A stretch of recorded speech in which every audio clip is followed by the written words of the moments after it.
up, guys? Welcome back to another video. Guys, it is the end of the month. Time to clean up that freezer, that refrigerator.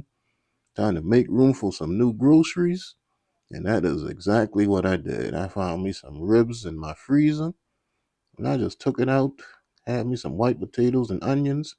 And I'm going to show you a nice meal that you could put together. Alrighty, guys. So this is a meal similar to what my mom used to cook as I was growing up, but she would use the pork neck bones, but I'm going to be using some ribs that I didn't cook all of. And I have me some onion, some white potatoes, seasoning up with a little onion powder, black pepper, chicken bouillon, uh, seasoning salt, a little olive oil, and I'm going to use some tomato sauce. Okay, guys, so first things first, you can see I got my nice cast iron brazier right here, my shallow Dutch oven. I'm just adding a little bit of extra virgin olive oil into that. Gonna just let that come up to temp. And once we do that, I got my meat all washed up and seasoned up. Right here, you can season it with whatever you would like. And I'm just gonna come in and get all of these put down inside of here. Now this was a full spear ribs that I had, and normally when I get it, I kind of trim it up down to like St. Louis style and remove that backbone, that breastbone, and other trimmings on the end. But I ended up only cooking like maybe 4 or 5 bones out of it. So I just threw it in the freezer. And now I decided to take that out and make me another meal end of the month. You guys know I like to kind of use my leftovers and stuff to make another meal because nobody is rich. Well, I'm not rich, so. All right, so I just browning this on both sides. Right here is all I'm doing. After I got it seasoned up and in the pan, let it sit for maybe about 3 or 4 minutes on one side and get it nice and browned off. Then you just give it a flip. Let it sit on that other side for another 3 to 4 minutes.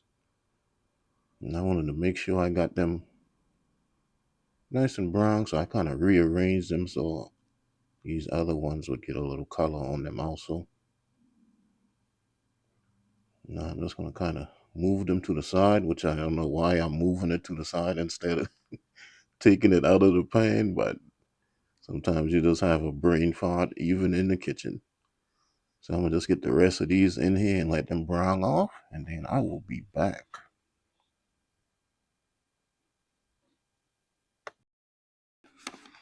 Okay, guys, so I am back, and we are going to go ahead and get these out. These has a nice little brown color on it.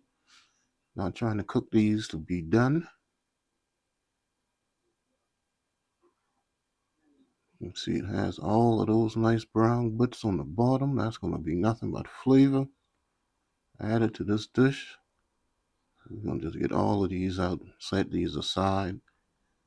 Then I'm going to come in here and I'm just going to add my onions and my white potatoes to it. I'm just going to give that a mix just to kind of move these around, cook it down just a little bit. Not really necessary, but just let those cook for a couple of minutes or so. Now, I know some people are going to think I'm crazy putting these white potatoes in this early because you think this is going to go in the oven, and I had to let this cook for 2.5 hours, but I promise you those potatoes are not going to be mush. So now I'm just adding 2 cups of water in here. That's going to help to bring up all of those nice bits at the bottom. And I realized what I was doing. So I got rid of that tongue because that wasn't doing anything.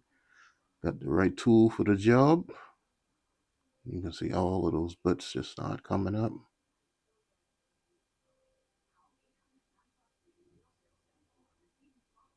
All right, so after we got those up, then I'm going to come and I'm going to season this. I don't want to season this too heavily because I already have my meat pretty well seasoned. So I'm just adding a little black pepper. And I'm going to put some more onion powder in it.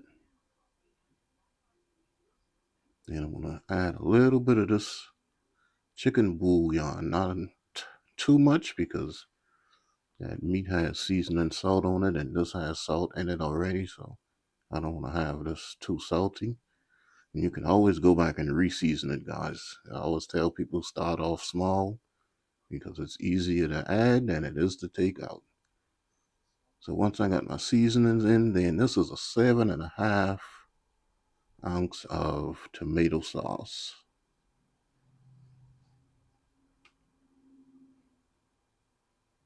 All right, and I'm just gonna get that all mixed in. Once I have that all mixed in, then I'm gonna come back and start adding my meat back to this pot.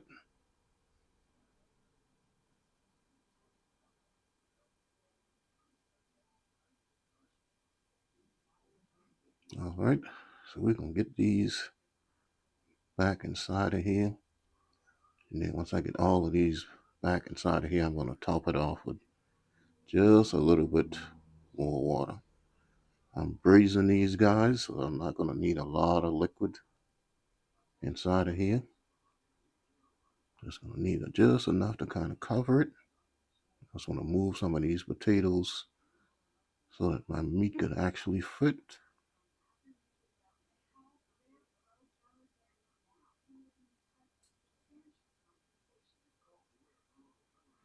All right, so once I get all of these back in, then I'm gonna come and I'm gonna add just another cup of water to it. So that's gonna be 3 cups of water total that I added to it.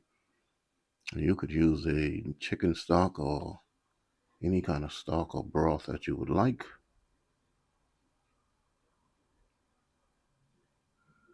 All right, so this is gonna go in the oven. I'm gonna cover it with foil. I don't like putting my tops inside of the oven. So I'm going to cover it with foil, 325, and I let this cook for 2.5 hours. And after 2.5 hours, this is how it looks right here. Now you can see that it has a lot of excess fat on the top uh, from these ribs. So what I did was I just took a spoon and just skimmed that off as much as possible.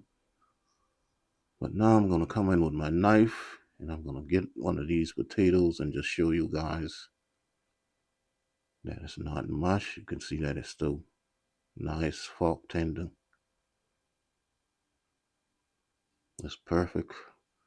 I know some people think that if you put it in there for an extended period of time, it's going to be like mashed potatoes, but I have never had that problem with my potatoes in the oven 2.5, 3 hours. It still has a nice, good texture to it. And you can see that this meat is nice and tender. But what I am going to do, guys, is once I got all of that excess fat off, then I did make me a little slurry, a flour slurry with a couple tablespoons of flour, all-purpose flour, and a couple tablespoons of water. And I just came and put that back on the heat and just added the slurry to it. I just wanted to thicken that up just a little bit more for my liking. You do not have to do this. You could just serve it as is. But I'm going to get that mixed in and let that cook for maybe another 10 minutes. And this is going to be done.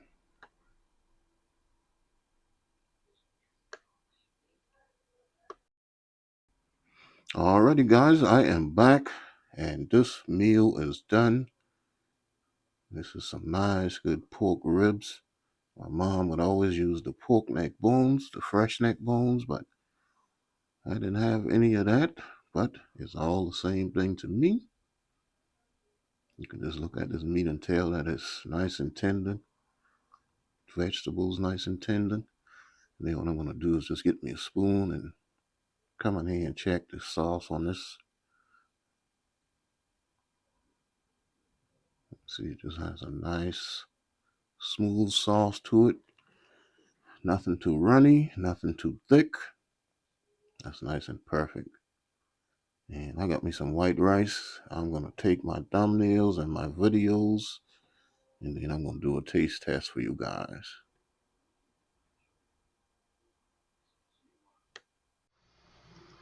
All right, guys. Coming in with a quick taste test.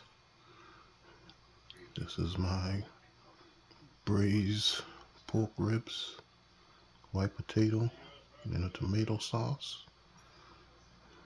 And we're going to jump right into this thing, but first, I got to get my hot sauce. I need my hot sauce. Okay.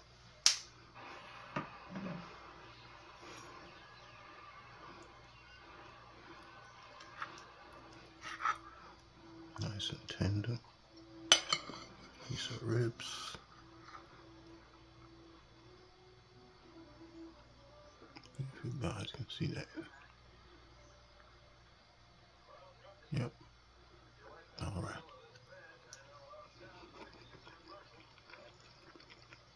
Mm-hmm.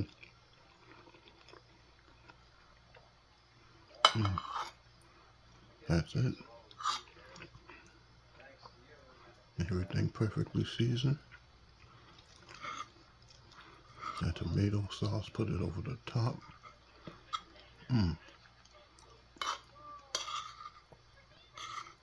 That is so good.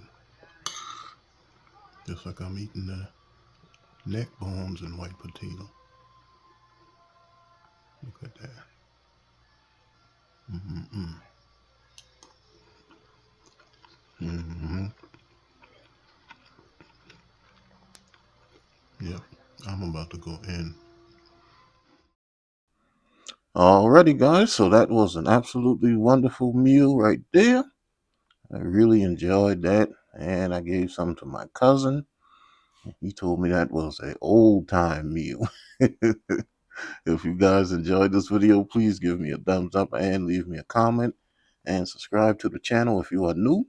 And you can follow me on Facebook, Instagram, TikTok, Twitter, and on Twitch TV, Cooking and Chilling with Kenny. And I will see you guys in my next video. Don't forget the hashtag. Pray for love and peace.